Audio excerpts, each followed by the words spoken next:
Hey guys, Fargema101 here, back with a quick guide on how to breed competitive Pokemon in Pokemon Sun and Moon. You'll need to grab a few things first, so we'll run through those, and then that will speed up the process for you guys, because it can be a bit lengthy, so there's a few tips here which might speed the process up for you. So the first thing you're going to want to do is grab an EverStone. So an EverStone is an item that helps pass on the nature of the Pokemon holding it when breeding. So if you're trying to breed for an Adamant Dragonite, for instance, and you have a Adamant Ditto to breed with, you give the Ditto that you're breeding with the EverStone, and that should then pass on the nature to it. These can be found off Ragnarolas using Thief in the game, or if you go back, once you finish the game, go back and battle Alimia, I believe it is, in his house in Hello City. It's the big house with the swimming pool. He will give you one for beating him as well. So you can get them off Ragnarolas by just encountering them and using Thief, and there's a percentage chance. I'm not sure what the percent is in order to get one. So that's one of the first things you're going to need if you want to get into breeding, because it will speed up the process, particularly getting the right natures. The other thing that is worth doing, which I spent a bit of time doing on Pokemon Omega Ruby Alpha Sapphire, was actually grinding Dittos. So Dittos can be found in a patch of grass up by the observatory. Go and catch as many as possible to get as many different natures, as that's one thing that can be a bit of a pain, trying to get the right natured one to start off with. It just speeds up that with the EverStone, just speeds the whole process up nicely. The other couple of things you're going to want to get, guys, is you're going to need to go and grab a Flamebody Pokemon. So I've got my Flamebody TalonFlame here, which again was come over from Pokemon X. He has the ability Flamebody. You can't really see him here, unfortunately, but he has the ability Flamebody. That helps speed up the egg hatching process. You put him in your party while you're hatching eggs, and it will speed up the time it takes for eggs to hatch. And then the other thing you're going to want to do, guys, is grab yourself a Destany Knot. Now, a Destany Knot is an item which will allow you to, which basically passes down 3 IVs, I think it is, if I believe correctly. So it passes down 3 inherent values. There we go, so that's a better way of showing it. So yeah, Flamebody, their Fletchinger. You can catch Fletchingers fairly easy early on in the game as well. They're not that hard to catch. Ignore the moveset. This is literally just here to help me hatch eggs. Next thing you're going to want to need is a good IV Ditto. So you can get those by chaining as well. SOS chaining really works. This one was actually a present from a friend of mine going back a couple of years now, and I use him for my breeding. He's holding a Destany Knot, as we were saying earlier, so that actually passes down inherent values. So the idea is that will pass down the guaranteed 3. It speeds up the process of getting good IVs onto the actual Pokemon itself. There's a little bit of luck involved, but it does speed the process up massively. The Destany Knot, you've got 2 ways of picking up. You can either buy it from the Battle Royal area. I think it's 64 battle points, or if you get a party together of wrong button. If you get a party together of Lillipups, you can catch those fairly early on in the game as well.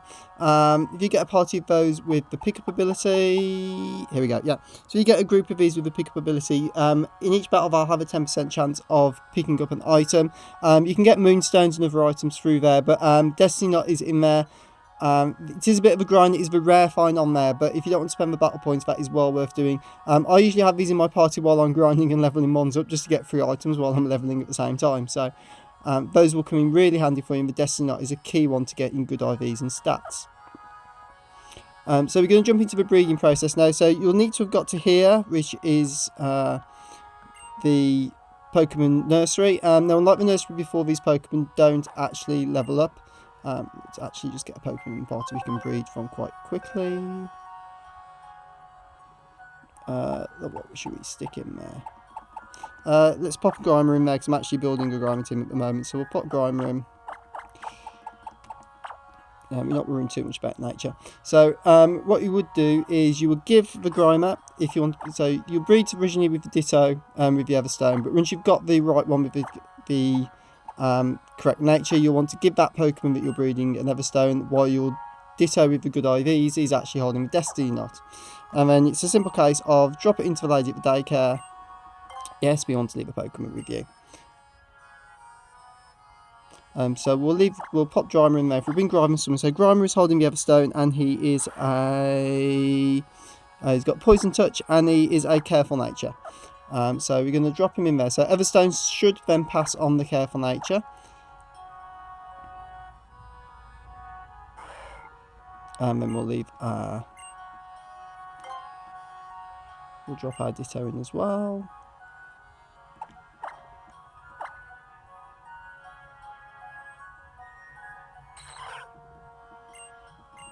Okay, so once you've dropped them off, guys, egg hatching can be a bit of a pain. As you can see, there's a little trick though to doing it. So this lady here will have the eggs, but you won't have to go far. So you'll come out the door and you'll see this area here with the broken fence. If you sit in this area and jump on your Tauros, I've got mine just on quickly, literally hold down the B button and just spin on the spot. Now, quite what the lady at the daycare thinks of this, I don't know, but every step you take while you're in here actually counts as distance travelled towards catching your eggs. And so hopefully the Grimer's not going to take too long to appear. Yeah, so once you see her do that with her arms folded, that means she has an egg. So that'll go in our party.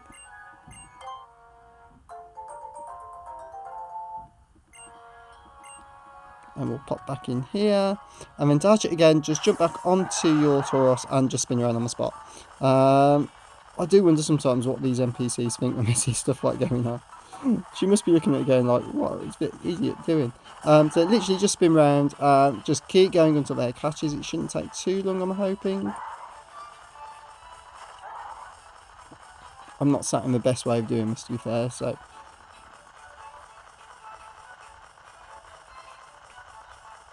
Yep, she's got another wreck for us, but we'll ignore her for now.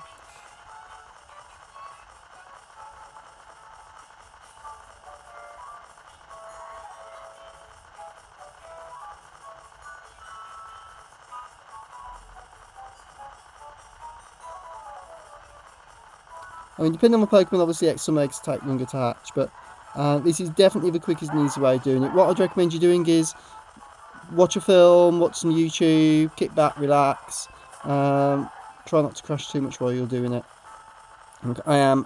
It does still take a little bit of time, but it's quicker than having to run up and down the road, and you have to pay a little bit less attention to it. You can be doing something else while you're just moving your finger around on the analog stick waiting for it to hatch, so.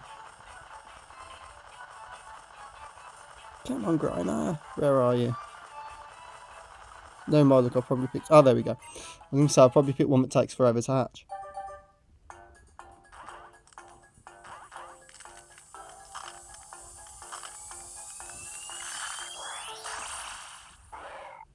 There we go. So there's our little Grimer. We'll go and check him out in the PC.